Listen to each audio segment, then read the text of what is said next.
the Tyrant of the bottom left corner. Ansel was a pixel perfectionist. In the quiet glow of the monitor, Ansel wasn't just editing photos.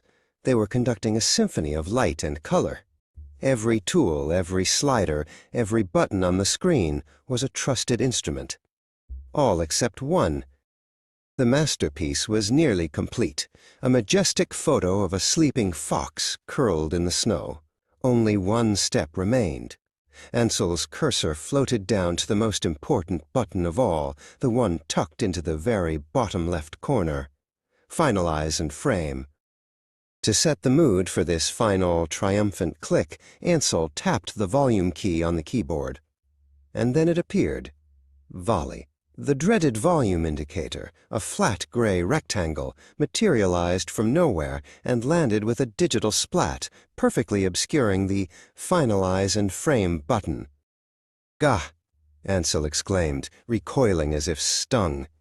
The creative spell was shattered. Volley, the tiny tyrant, just sat there, smug and unmoving. Ansel had to wait for its slow, agonizing fade, watching the perfect moment of inspiration dissolve into frustration. It was a daily torture. Editing a mountain vista? Volley. Sharpening a starry night sky? Volley. Cloning a pesky fly out of a portrait? Volley, volley, volley.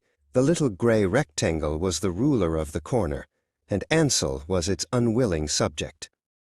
But then, during a moment of profound procrastination, a headline on a tech news site caught Ansel's eye. "New Windows update lets you evict annoying on-screen pop-ups." Ansel's heart skipped a beat. They scrolled frantically until they saw the magic words, "Relocate hardware indicators."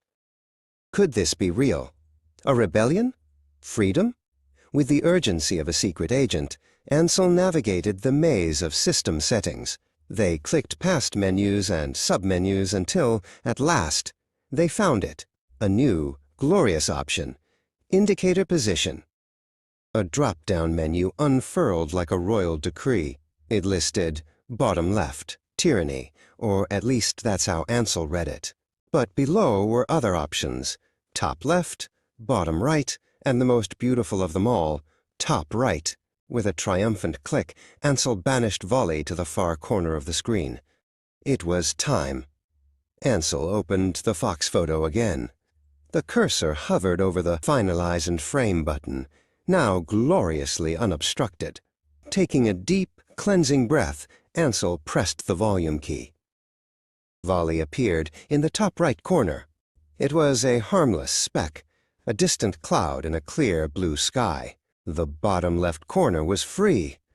Ansel clicked the button. The photo saved. A wave of pure, uninterrupted creative peace washed over them. The tyrant was finally dethroned.